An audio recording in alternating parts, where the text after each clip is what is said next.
시작. 예. 오늘 말씀의 제목은요, 갓생 사는 법이라는 제목을 가지고 말씀을 나눠보도록 하겠습니다. 여러분, 이제 뭐죠? 시험 기간이죠? 시험 기간에 핫 키워드가 뭐겠습니까? 갓생이죠. 갓생. 여러분, 자, 나는 개인적으로 갓생 살고 있다. 겸손하네. 좋아요, 좋아요. 겸손하네요. 나 갓생 정도까지는 아니지만 반갓생 정도 살고 있다. 여러분 다 여러분 왜 이래요? 정말 이렇게 살면 안 됩니다. 좋습니다. 나는 그냥 그럭저럭 인생 살고 있다. 좋습니다. 나는 죽었다 임마. 좋습니다. 시험 기간의 키워드는 갓생인 것 같은데요. 갓생이 어떤 뜻인지 모르는 친구들도 있을 것 같아서 제가 찾아봤습니다. 갓생은 한마디로 이렇게 얘기할 수 있네요. 알차고 부지런하며 열심히 사는 인생. 네, 여러분들은 이게 왜 아멘이죠? 네, 여러분들은 갓생 살고 있는지 한번 생각해 보세요. 제가 갓생을 살고 있지 않는 여러분들을 위해서 갓생 사는 루틴을 준비해 왔습니다. 네, 인터넷에 갓생 사는 방법에 대해서 좀 설명하더라고요. 모니터 조금 올려주세요. 1번 일찍 일어나 보기. 힘들어 보이지만 사실은 누구나 할 수 있음. 6시에서 7시 사이에 일어나봐.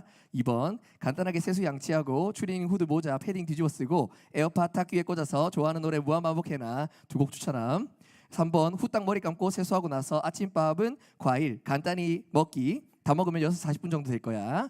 4번 학교가 멀 경우 그 상태로 나가서 학교 가. 등교 시간 1시간 정도 걸려. 팟캐스트로 경제 같은 교양 강의 들으면 좋아. 언어에 관심 있는 사람들은 언어 강좌 많거든. 그것도 들으면 좋아. 그렇게 도착하면 7시 반쯤임. 바로 교실로 가서 책 펴고 자습하기. 난 20분 타이머 맞춰서 딱 20분 동안 영단어 외우거나 모두 하나씩 풀고 친구 오면 그때까지 그때부터 조례 전까지 놀아. 학교 가까울 경우 아침 등교가 10분 전 아침 등교 10분 전까지 타이머 맞춰서 매일 할 공부 정해서 단어 외우거나 모의고사 풀거나 그리고 시간 되면 등교하면 돼.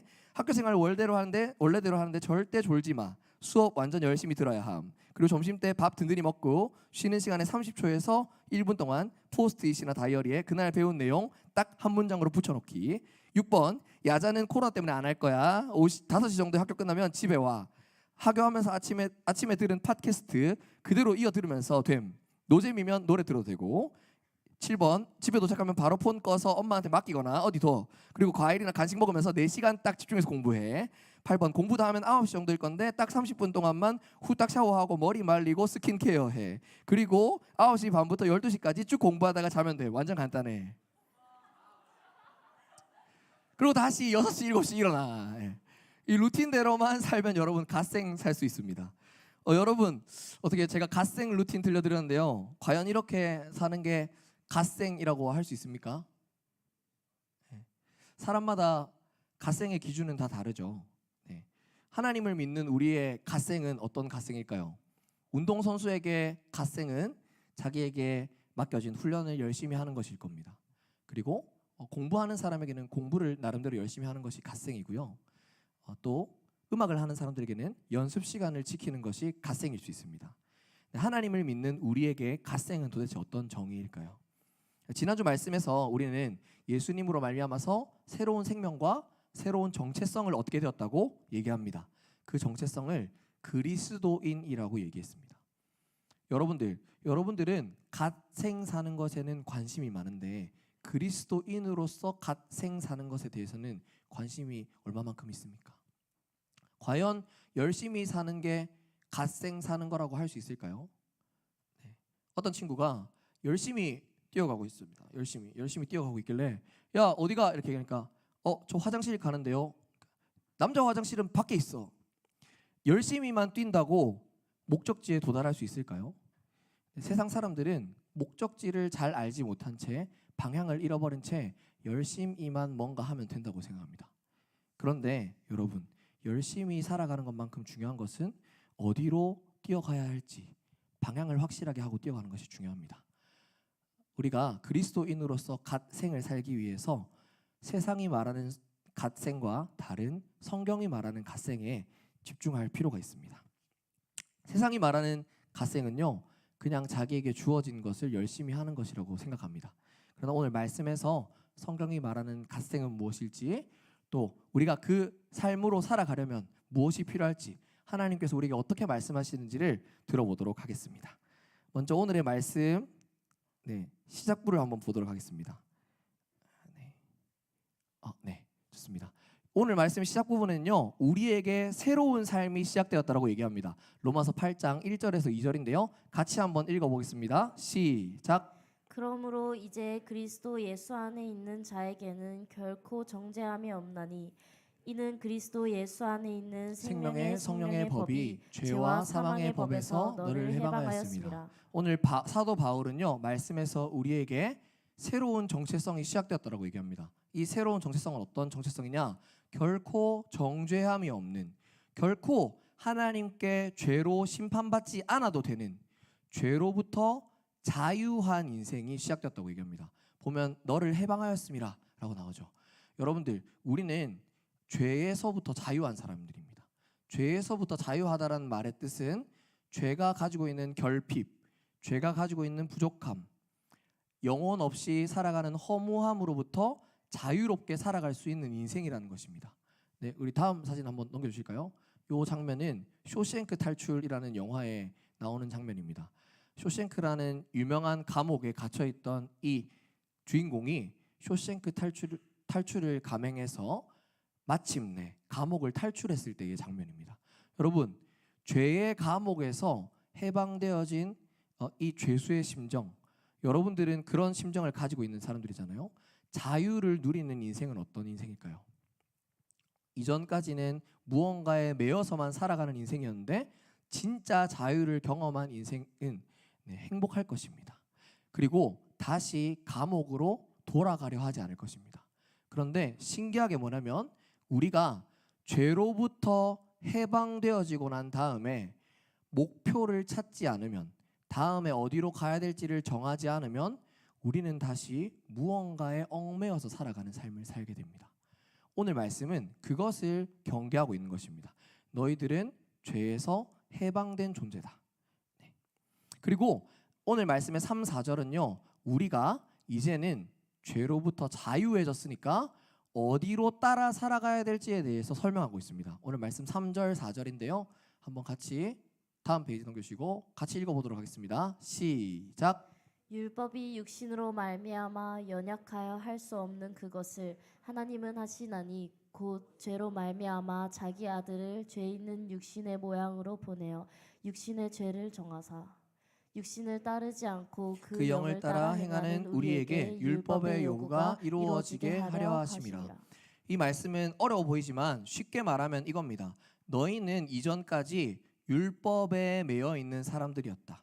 그런데 율법에 매여 있던 너희를 풀어주셔서 자유롭게 하는 영을 너희에게 주셔서 너희는 이제 육신을 따라서 내가 옛날에 살던 삶의 모습을 따라서 살아가던 모습이 아니라 주어진 영을 따라서 나를 자유하게 한 그 영을 따라서 살아갈 수 있는 존재다 라고 얘기합니다. 여기 보면 나와 있죠. 육신을 따르지 않고 그 영을 따라 행하는 요구가 우리에게 이루어진다. 다시 말해서 영을 따라서 살아가는 것이 너희에게 요구되어진다. 너희가 행해야 될 길이다 라고 얘기하는 것입니다. 여기서 영은 우리가 잘 알고 있는 성령입니다. 그렇다면 성경이 말하는 갓생은 한마디로 이렇게 얘기할 수 있겠죠. 전도사님 따라 할까요? 성령을 따라 행하는 삶. 맞습니다. 성령을 따라서 행하는 삶이 성경이 말하는 갓생이라고 할 수 있습니다. 그러면 어떻게 하면 성령을 따라서 살아갈 수 있을까요? 우리 삶의 모습이 정말 성령을 따라서 살아가고 있는지 아니면 그 반대되는 육신을 따라서 살아가고 있는지를 점검해 보면 됩니다. 우리 시간 로마서 8장 4절 그 다음에 말씀을 읽어보도록 하겠습니다. 그 5절 6절의 말씀을 읽어보도록 하겠습니다. 시작. 육신을 따르는 자는 육신의 일을, 영을 따르는 자는 영의 일을 생각하나니 육신의 생각은 사망이요 영의 생각은 생명과 평안이니라. 자, 이 말씀에서 보면요, 두 가지를 따르는 사람들이 있다고 합니다. 첫 번째는 어디를 따르는 삶? 육신을 따르는 삶이 있다고 하고요. 두 번째는 영을 따르는 삶이 있다고 합니다. 이 영은 성령이겠죠. 여기가 갓생 정답입니다. 그리고 잘 보세요, 여러분. 육신의 생각을 따라가는 사람들은 어디로 간다고 얘기하죠? 사망으로 간다고 얘기합니다. 영을 따르는 사람들은 생명과 평. 좋아요. 약간 잘 따라오는데요. 좋습니다. 그러면 여러분 여기서 질문 한번 드릴게요. 여러분들은 육신을 따라서 사망으로 가고 싶은 사람입니까? 영을 따라서 생명과 평안으로 가고 싶은 사람입니까? 자, 난 일단 못 먹어도 사망. 네, 나는 당연히 생명과 평안. 안 든 사람들은 지옥 가나요? 예, 알겠습니다. 우리 모두 생명과 평안을 따라가고 싶죠. 생명과 평안으로 향하는 영의 생각을 따라가고 싶죠. 근데 여러분들이 영을 따라 살아가고 있는지 아닌지는 말씀을 통해서 점검해 볼 수 있습니다. 오늘 말씀 위에 있는 노란 색깔 부분 5절이거든요. 노란 색깔 부분만 다시 한번 읽어보겠습니다. 시작.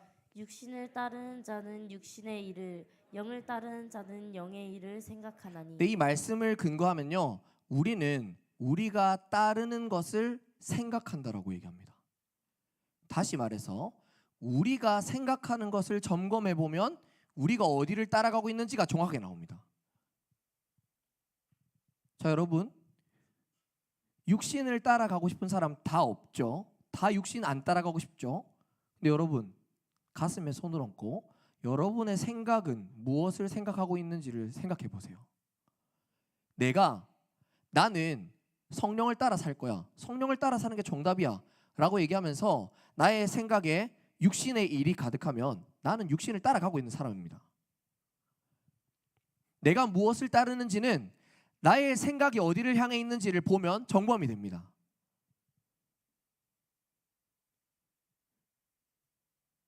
내가 말로는 성령의 일을 따라가고 있다. 성령을 따라 살아가야겠다. 나는 생명과 평안을 따라 살아간다 라고 얘기하지만 내 생각 속에 육신의 일이 가득하고 이 땅의 것이 눈에 보이고, 그러면 여러분은 육신을 따라가고 있는 것입니다. 나는 교회 다니니까 세상 사람들이랑 구별됐어. 나는 달라. 나는 성령을 만났으니까, 예수님 만났으니까 나는 더 이상 이전과 같은 삶을 살지 않아 라고 얘기하면서 우리의 생각 속에 끊임없이 어떻게 하면 돈 많이 벌면서 살지, 어떻게 하면 성적 잘 받지, 어떻게 하면 옆에 있는 친구 이기지, 나의 삶의 주인은 여전히 나지, 내가 원하는 거 내 욕심 따라 살아야겠지, 육신의 일을 생각한다면 그건 여러분 육을 따라 살아가고 있는 겁니다. 여기 나와 있는 육신을 따르는 자라고 얘기해 있는 이 부분을요, 영어 성경에서 보면 set mind on입니다. set mind on. 여러분의 생각이 어디 위에 세팅되어 있는지를 보세요. 나는 교회 다니니까, 나는 예수님 믿으니까 라고 얘기하면서 여러분의 마음을, 여러분의 마인드를 세상의 것 위에 셋 해놓으면요, 여러분은 육신을 따라가는 겁니다. 오늘 사도 바울은요 그걸 말하고 있습니다. 너네가 어디에다가 마음을 두고 살아가느냐, 너희가 어디의 것을 바라보고 살아가느냐가 너희가 따라가고 있는 것을 결정한다라고 얘기해요. 이 말씀을 통해서 우리는 우리의 삶을 성령 위에 놓아야 함을 깨닫게 되는 것입니다. 다음 페이지 넘겨주시겠어요? 우리의 생각이 우리의 방향을 결정합니다. 우리의 마인드가 우리의 방향을 결정합니다. 제가 여러분들에게 질문을 던져보겠습니다. 여러분, 아까 우리 행복 찬양했는데요, 여러분 정말 화려하지 않아도 행복합니까? 정결하게만 살면 행복합니까? 돈 없고 가진 거 없고 성적이 꽤나 좋지 않고 그렇다 하더라도 하나님의 자녀로 살면 행복합니까? 나의 생각이 나의 방향을 결정하는 겁니다. 여러분은 그게 행복이라고 입으로는 말하고 있으면서 생각은 다른 데 두고 있다? 생각은 다른 데 놓고 있다? 여러분의 방향이 어디로 갈지를 생각해 보세요. 우리의 삶의 마인드를 어디에 두는지에 따라서 우리 삶의 방향이 결정됩니다. 자, 그렇다면 좀 더 강조해서 드리겠습니다. 육신의 생각을 따라가는 사람들의 삶의 모습을 사도 바울은 그 다음 절을 통해서 설명합니다. 다음 절 넘겨주시겠어요? 네, 우리 이것 좋습니다. 이 그림을 보면요, 우리 마음의 상태를 잘 나타내주는 그림이에요. 여러분, 우리 마음의 상태는 예수님을 믿고 난 다음부터 영적인 전쟁터와 같습니다. 영적인 전쟁터. 근데 어떤 전쟁터냐? 매일매일 1분 1초도 쉬지 않고 격전이 벌어지고 있는 전쟁터예요. 왜냐? 원래 우리 마음은요, 우리가 원하는 욕심, 우리가 원하는 육체의 것을 따라가게 세팅되어 있습니다. 예수님 만나기 전에는요. 하나님이 내 삶의 주인이 아니니까 나는 내 삶의 주인이라고 생각하고 내가 원하는 대로 살아가기로 세팅되어 있습니다. 근데 예수님을 믿고 나면 우리 마음속에 예수님이 들어오시고 납니다. 성령이 찾아오십니다. 그러고 나면 육체의 생각과 성령의 생각이 계속해서 싸웁니다. 계속해서 싸우는 거예요. 1분 1초 싸웁니다. 친구에게 한마디 할 때도 성령으로 말할지 육신으로 말할지, 내가 새로워진 새 생명의 모습으로 말할지, 원래 내가 살던 대로 옛사람의 모습으로 말할지 계속해서 싸움이 일어나요. 가족들을 대할 때도, 친구들 대할 때도, 공부할 때도 순간순간 싸움이 일어납니다. 내가 이전과 같이 예수님 만나기 전처럼 살지, 아니면 예수님 만나서 새로운 생명으로 살지, 그 싸움이 매번 일어나는 거예요. 근데 여러분 잘 생각해 보세요. 이런 격전지에서, 이렇게 전쟁이 활발하게 일어나는 격전지에서 아무런 전쟁이 일어나지 않고 내가 살고 있다? 그건 죄에게 항복한 겁니다. 육체를 따라 살아가는 삶에 항복했을 때만 아무런 일이 없어요. 잘 생각해 보세요. 친구를 사랑하는 일이 쉽습니까? 쉽지 않죠. 마음에 어려움이 생깁니다. 이런 친구를 사랑해야 될까? 말아야 될까? 그 싸움이 마음속에서 일어나는 거예요. 그러다가도 하나님, 내가 이 친구 사랑하게 해주세요. 그런 마음이 계속해서 반복되고 기도하고 하나님께 구하고, 그래서 내가 하나님, 그러면 저 하나님의 마음으로 이 친구 사랑해야겠습니다. 그런 결정을 내린다면 우리의 마음속에는 성령의 법이 승리한 거예요. 근데 여러분, 그런 결정도 하지 않고, 그런 기도도 하지 않고, 그런 고민도 하지 않고, 여러분들이 그냥 내한테 불편하니까, 내랑 거리감 있으니까 난 사랑하지 않을래. 그거는 여러분들이 예전에 살던 모습 그대로, 죄의 모습 그대로, 육신의 생각 그대로 항복한 겁니다. 격전지에서 전쟁이 벌어지지 않으면요, 패배한 겁니다. 잘 생각해야 됩니다. 우리 마음속에 일어나고 있는 상황들을 점검해야 됩니다. 계속해서 어디로 갈지 방향을 정하지 않으면, 영의 생각을 따라가야겠다고 정하지 않으면 우리는 계속해서 항복하면서 그게 마치 하나님이 주시는 평안인 양 생각하면서 살아갑니다. 내가 죄에게 굴복한 걸, 내가 죄에게 항복한 걸, 내가 옛사람의 모습으로 그대로 살아가는 걸 나는 평안하다라고 생각하면서 착각하면서 살아갑니다. 그런 삶에서 벗어나야 됩니다. 영을 따라서 계속해서 싸우는 싸움이 성령을 따라서 새롭게 살아가기로 계속해서 싸우는 싸움이 내 마음속에 일어나야 정상입니다. 우리의 삶의 모습을 돌아볼 필요가 있습니다. 다음 말씀 보여주시겠어요? 우리 다음 말씀은 육신의 생각을 따라가며 살아가는 사람들의 특징에 대해서 설명합니다. 로마서 8장 7절에서 8절 같이 한번 읽어보겠습니다. 시작. 육신의 생각은 하나님과 원수가 되나니 이는 하나님의 법에 굴복하지 아니할 뿐 아니라 할 수도 없음이라. 육신에 있는 자들은 하나님을 기쁘시게 할 수 없느니라. 육신의 생각을 따라가는 사람들의 삶의 모습에 대해 설명합니다. 첫 번째, 하나님과 원수가 된다. 두 번째, 하나님께 굴복하지 않는다. 세 번째, 하나님을 기쁘시게 하지 못한다. 첫 번째로 하나님과 원수가 된다라는 이 말을 영어 성경에서는 hostile, 하나님께 적대적인 사람이라고 얘기합니다. 여러분, 여러분의 삶의 모습을 생각해 보세요. 하나님이 여러분들에게 던져주시는 그 이야기들, 하나님이 던져주시는 삶의 도전들이 여러분 반항하고 싶어집니까? 내 삶에서 무관심하게 생각하고 싶어집니까? 그렇다면 육신의 생각을 따라가고 있는 사람들의 삶의 모습과 다를 것이 없는 겁니다. 두 번째, 하나님께 굴복하지 않는 삶. 여러분의 삶의 모습에는 얼마나 하나님의 말씀에 굴복하기 원하는 마음이 있습니까? 하나님의 말씀을 매주 말씀으로 듣는데 좋은 말씀이네 하고 순종하지 않는 삶의 모습이 있다면 여러분들은 육신을 따라 살아가고 있는 겁니다. 세 번째, 나의 삶을 돌아보세요. 나의 삶의 부분이 하나님을 기쁘시게 하고 있는가를 점검해야 됩니다. 기쁘시게 하지 않고 있다면 육신을 따라 살아가고 있는 겁니다. 나는 하나님을 기쁘시게 하고 있다고 생각하는 친구들 있나요? 제가 한번 다시 물어보겠습니다. 여러분들이 이번 한 주 동안 제일 신앙 상태가 좋았을 때 말고 제일 죄 많이 지을 때, 내 주변에 있는 사람들 아무한테도 표현하지 않고 내 마음속으로 하나님과 나만 알고 있는 죄를 짓는 순간순간들마다 여러분은 하나님을 기쁘시게 하면서 살았다고 할 수 있습니까?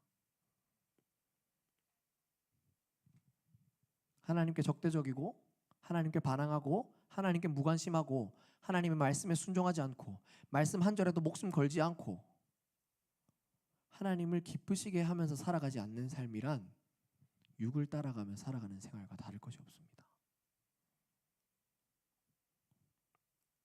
여러분은 여기서 이제 자유로워져야 됩니다. 다음 넘겨주시겠어요? 네. 로마서 8장 9절에서는 이제 우리가 어떻게 하면 영의 사람으로 살아갈 수 있을지에 대해서 설명합니다. 9절에서 11절까지를 읽을 건데요. 여기서 전사님이 또 퀴즈를 좀 준비했습니다. 또 우리 영윤이가 저번에 퀴즈 맞추고 왜 나랑 밥 안 먹으러 가냐, 나랑은 빕스 안 먹으러 가냐 이렇게 얘기해가지고요, 제가 한 명 더 모집해가지고 가자 이렇게 얘기를 했거든요. 드디어 대망의 시간입니다. 자, 눈을 쫑긋하고 자지 말고요 여러분. 네, 일어나서 8장 9절에서 11절까지를 읽을 건데 여기서 영을 따라가는 삶의 비결이 등장하는데요. 눈을 크게 쫑긋하고요, 어느 부분이 하나님이 강조하고 있는 부분인 것 같은지를 생각해 보면서 말씀 읽어봅니다. 좋아요. 눈이 4배가 됐네요, 연지. 자, 읽어보겠습니다. 9절에서 11절 시작. 만일 너희 속에 하나님이 영이 거하시면 너희가 육신에 있지 아니하고 영에 있나니 누구든지 그리스도의 영이 없으면 그리스도의 사람이 아니라. 또 그리스도께서 너희 안에 계시면 몸은 죄로 말미암아 죽은 것이나 영은 의로 말미암아 살아있는 것이니라. 예수를 죽은 자 가운데서 살리신 이의 영이 너희 안에 거하시면 그리스도 예수를 죽은 자 가운데서 살리신 이가 너희 안에 거하시는 그의 영으로 말미암아 너희 죽을 몸도 살리시리라. 자, 나는 정답 알겠다. 순영이. 뭐라고요? 정답입니다. 박수. 와. 그 약간 변형되긴 했는데요. 약간 변형되긴 했는데 성경에 나온 표현을 그대로 쓰는 게 좀 좋죠. 그래가지고 성경에 나온 표현을 그대로 한번 보겠습니다. 제가 노란 색깔로 표시해놨거든요. 띄워주세요. 자, 강조되는 부분들을 여러분들이 살펴보세요. 만일 너희 속에 하나님의 영이 거하시면 너희가 육신에 있지 아니하고 영에 있나니 누구든지 그리스도의 영이 없으면 그리스도의 사람이 아니라. 다음, 그리스도께서 너희 안에 계시면. 다음, 살리신 이의 영이 너희 안에 거하시면. 너희 안에 거하시는 그의 영으로 말미암아. 영을 따라 살아가는 삶의 비결이 뭔지 아시겠습니까? 우리의 마음속에 예수님을 거하게 하면 됩니다. 우리 마음속에, 우리 삶 속에 하나님이 거하시게 만드는 삶이 되면 됩니다. 하나님이 우리 속에 계속해서 찾아오시면 돼요. 여러분이 육신을 따라 살아가고 있는 그 삶의 자리에 하나님을 초대하세요. 학교 갈 때도 하나님을 초대하세요. 집에 들어갈 때도 하나님을 좀 초대하세요. 친구를 만날 때도 하나님 초대하고 친구에게 말을 할 때도 하나님을 초대하세요. 여러분의 마음속에 계속해서 하나님을 초대하면 그게 바로 영을 따라 살아가는 삶의 모습입니다. 하나님께서는 관계를 원하십니다. 관계를. 하나님께서는 우리가 완전한 모습으로 살아가길 원하지 않습니다. 하나님은 이미 알고 있어요. 우리가 매번 넘어지고 매번 아무것도 못하고 매번 부끄러운 모습으로 살아가는 거 알고 있습니다. 그러니까 우리 안에 거하시겠다라고 하는 겁니다. 너 혼자 못하니까 내가 도와줄게. 내가 너랑 함께 할게. 네 마음속에 내가 들어갈게. 하나님께서 우리 삶에 계속해서 거하시는 삶이 되면, 하나님께서 우리 안에 계속해서 찾아오시는 삶이 되면, 하나님께 우리 마음 문을 계속해서 열어주는 삶이 되면 그게 바로 성령을 따라가는 삶의 모습이 되는 겁니다. 우리 마음속에 하나님을 계속해서 초대해야 됩니다. 다음 넘겨주시고요. 우리 마음의 문을 하나님께 열어야 됩니다. 하나님께서 두드리시면 열어드리세요. 하나님은 항상 우리 마음에 가장 가까운 문지방에 서 계십니다. 여러분들이 들어오시라고만 얘기하면 돼요. 들어오라고만 얘기하면 돼요. 근데 들어오라고 얘기하지 않으면 들어오시지 않습니다. 성령을 따라 살아가는 삶을 여러분들이 누리시려면 계속해서 우리 삶에 하나님을 초대하는 삶이 되어야 됩니다. 말씀을 맺겠습니다. 오늘 말씀은 참 간단합니다. 너희는 육을 따라 살아갈 건지 영을 따라 살아갈 건지. 그리스도인들의 삶이 영을 따라 살아가는 것이 갓생이라면 너희는 영을 따라 살아야 하지 않겠니? 나의 마음이 세상의 것에, 육신의 것에, 땅의 것에 놓여 있다면 set mind on the spirit, 성령 위에 너의 마음을 두지 않겠니? 라고 하나님께서는 말씀하십니다. 성령을 따라 살아가는 삶의 비결은 간단합니다. 하나님을 우리 삶에 거하시게 하면 됩니다. 우리 삶의 작은 부분부터 가장 큰 부분까지 하나님께서 하나님을 초대해서 하나님이 계시는 삶이 되면 됩니다. 여러분이 날마다 죄 짓고 있는 그 자리 가운데 하나님을 초대하세요. 여러분이 불가능하다고 생각하는 두려움의 자리에 하나님을 초대하세요. 여러분이 세상의 가치관으로 살아가려고 따라가고 하는 그 삶의 자리에 하나님을 초대하면 여러분이 살고 있는 그 삶의 자리가 영을 따라가는 삶의 자리가 될 수 있습니다. 근데 여기에는 여러분 큰 비밀이 하나 숨어져 있습니다. 어떤 비밀이냐면요, 하나님이 여러분들을 너무 사랑한다는 비밀입니다.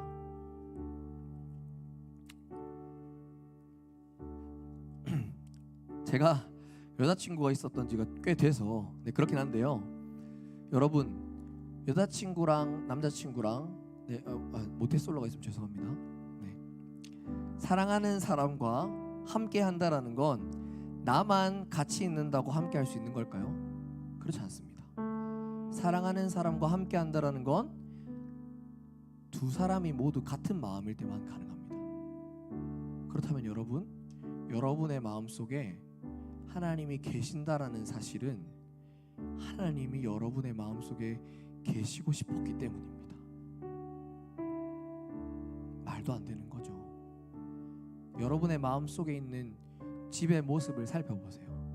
하나님이 싫어하는 것 가득하고요, 하나님이 원망한 것도 가득하고요, 하나님이 미워하는 죄의 모습도 가득합니다. 하나님을 사랑할 수 없는 모습들만 가득합니다. 그런데 하나님은 그런 우리의 삶으로 들어오시기로 하셨습니다. 어떻게요? 자신의 몸을 찢으시고 우리 마음속으로 들어오기 위해서 직접 찾아오셨습니다. 영을 따라 살아가는 삶의 비결은 하나님께서 우리 마음에 거하시는 건데, 우리가 이 영을 따라 살아가기 위해서 가장 필요했던 건 하나님이 우리를 먼저 사랑하셔서 우리에게 찾아오신 것입니다. 그렇게 우리를 사랑하시는 하나님께 우리의 마음을 좀 열어드리지 않겠습니까? 우리 마음을 하나님이 거하시는 삶의 처소로, 우리 마음을 하나님의 모든 모습이 계시는 삶의 자리로, 하나님이 거하시는 성전으로 우리 삶을 드리는 삶이 되어지기를 소원합니다. 영을 따라 살아가기 원하는 삶, 하나님을 계속해서 초대하는 삶, 우리의 마음을 하나님이 거하시는 곳으로 만드는 삶, 우리 그런 삶을 통하여서 영을 따라가는 삶이 되기를 예수님의 이름으로